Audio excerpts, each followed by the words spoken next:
Hello, it's Elaine from Penguin Place Crafts, and I'm very penguin-y today. I have on my penguin sweatshirt. I'm having some cappuccino in my penguin mug. And, well, that's it. Didn't put on any penguin earrings, so I'm slipping. It's Wednesday afternoon, so I have 2 days to report it in. Monday afternoon, I saw a post in our local Buy Nothing group. It's one of these Facebook groups where if you have something you're trying to get rid of, you offer it for free. Or if you're looking for something, you say, hey, I'm looking for this, and see if anybody has it to give to you. So a local teacher put up an adorable picture of a corner of her classroom where she has a little Tim Hortons corner.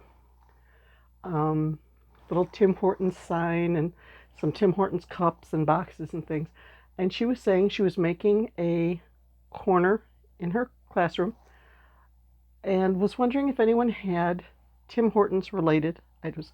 For those of you who aren't over here on the East Coast, Tim Hortons is a donut chain founded by a Canadian hockey player.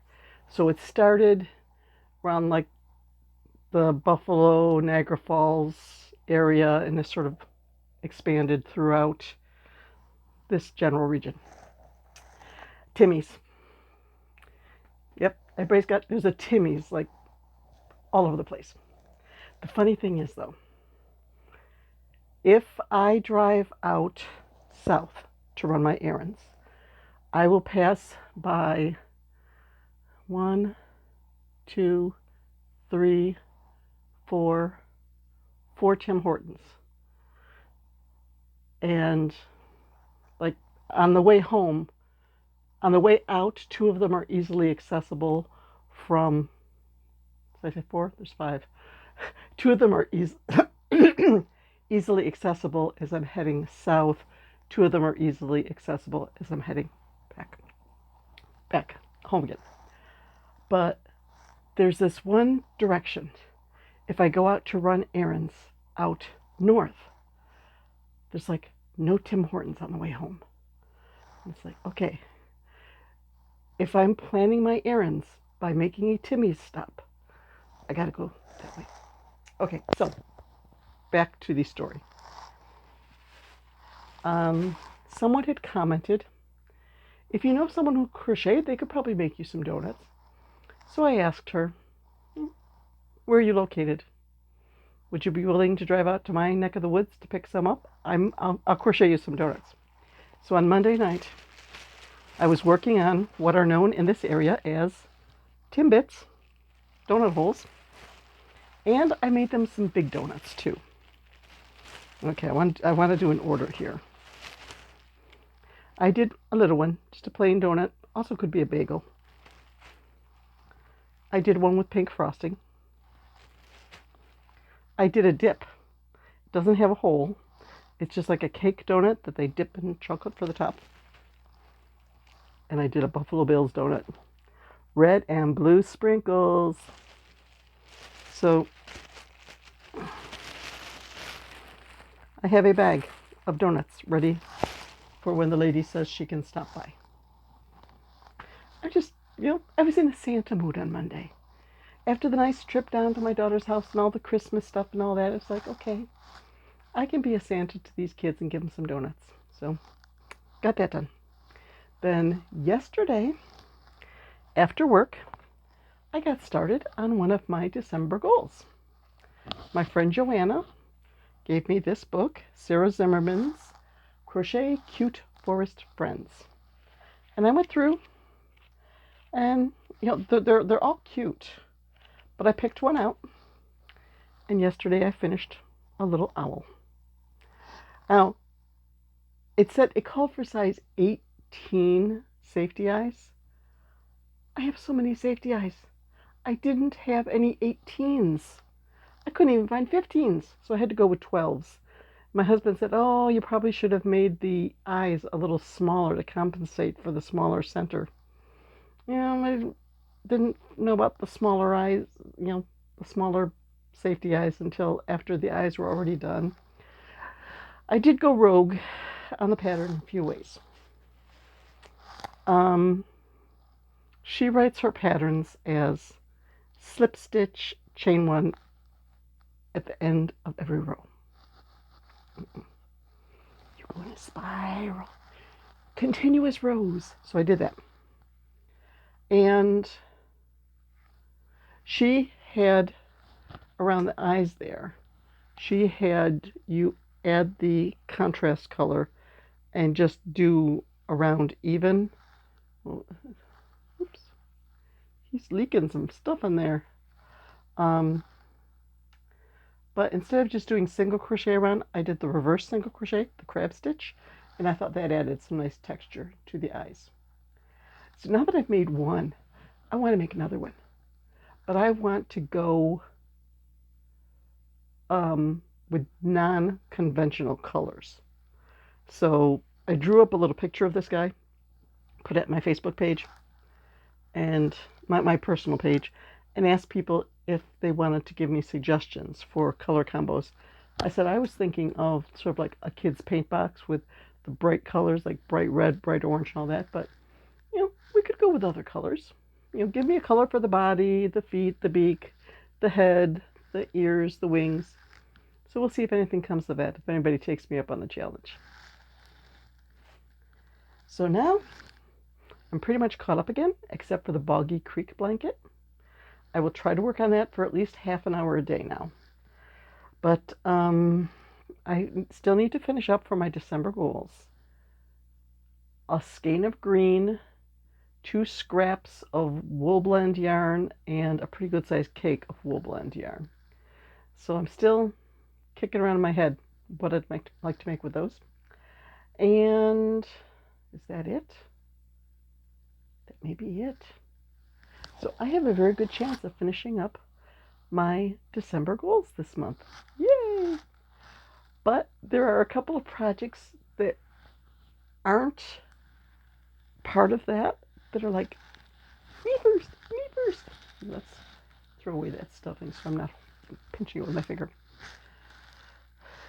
Since I made my fancy elephant, I think I just saw her. Oops, I'm dropping stuff. This fancy elephant, I made her in gray with a pink dress. So I want to take this pink, which is actually a bit darker than it looks in the... How far does she need to go to look really pink? It's a baby pink. Can't remember what exactly it was called. But I want to make the elephant itself in pink. But then I'll have to figure out what color to do the dress and the ruffles with a pink elephant. And that skein of green yarn that is in my use-up bag, I want to make a gecko. And there's a half-used skein of neon violet yarn out there. I'm just looking at it. I can't even remember what I used it for the first time. But I said, okay, on my personal Facebook page, if I were to make a dinosaur with this yarn, what color should I make the spikes or dots? I had several people comment bright green, lime green, that sort. And a couple people commented yellow. And I think one person commented orange. So I'll probably have enough to make at least 2 dinosaurs. So maybe I can do it with both. Maybe I can get all 3 colors in. Maybe not. We'll see. But yeah, I've got projects, make this, make this, make this. But work has been taking up a little bit more time. I am done with my puzzle proofing assignment. I submitted my findings today. I have no idea when I'll get a new one. That's just the way these things go. But it's such a relief not to come home and have to spend an hour sitting there doing puzzles, trying to keep up. So that's done. I'm going to go play with yarn for about an hour before I had to start on dinner. But I had a story I want to tell you guys from the weekend out at my daughter's house. For our big Christmas dinner, we got the table all set, and throughout the week, there had been sort of eating in shifts, like, somebody wasn't there for this meal, somebody wasn't there for that meal. At the Christmas dinner, we finally got everybody there to eat at the same time.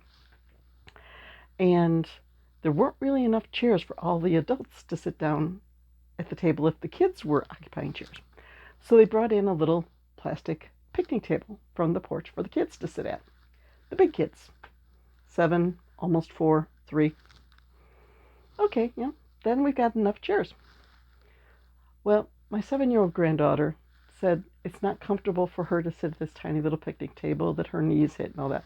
So they got her a little kid's chair so she could sit at the end on a kid's chair and have a little more room. So we're all trying to get situated, get sitting down. And they brought the little one, Eliana. She just turned 1 in September. Brought her out to sit in her high chair and have her dinner.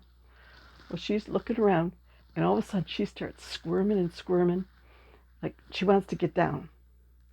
And it's like, no, we're going to put you in your chair. No, she wanted to get down. She gets down. She runs over to the picnic table and sits herself down next to her sister, the 4-year-old, almost 4-year-old. And, her mom's like, no, you're going to sit in your chair. And she's like hanging onto the table like, no, I'm going to sit here. And my oldest daughter was like, it's okay. I'll watch her. Because they were afraid she might fall backwards off the picnic bench, or she does have a tendency to grab food off other people's plates. So she does need supervision if she's sitting right next to someone like that. So here's my oldest daughter, who's tall. She's like 5'11", sitting on this tiny little kid's chair behind the picnic table, playing lunch monitor for the picnic table. Nope, that's not yours. Nope. Nope.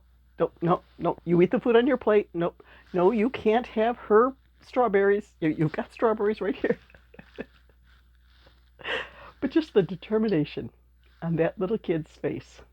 She wanted to sit at the table with the big kids. And she did. She did a good job. Oh, she ate. All the kids, they enjoyed their Christmas dinner. They ate a good dinner. There was no whining about, oh, I don't like this. They chowed down.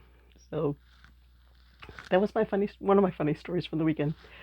Another one, when we were heading out, we're only a few miles from home. It's probably about 4 miles to the entrance to get onto the first of the highways that we take. So as we're coming up to make our right-hand turn onto the entrance ramp, here comes a white Volkswagen towards us. It was still a good ways off. It didn't cut us off or anything. It makes a left-hand turn onto the ramp in front of us. And I got, Herbie! My husband's like, what? I said, that's Herbie the love bug.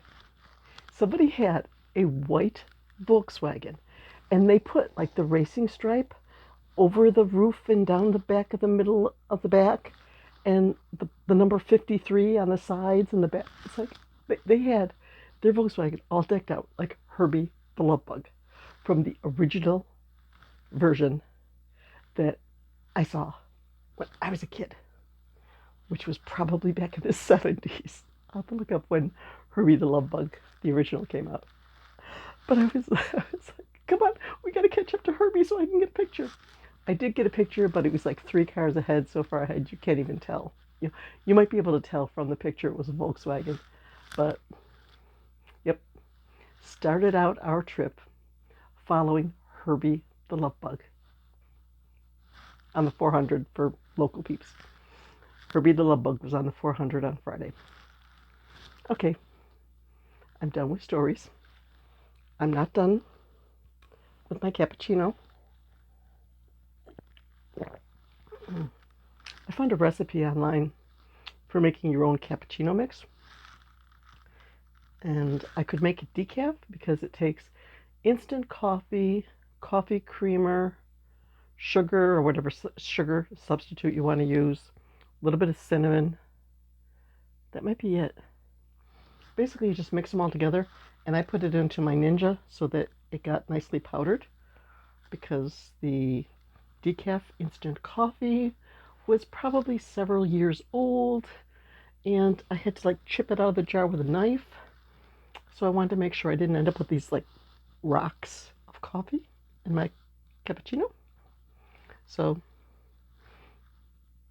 you just heat up a cup of milk and add 2 tablespoons of the mix, and you've got your own cappuccino. So that's what I'm drinking to warm myself up after my ride home from work. So, okay, I will see you later.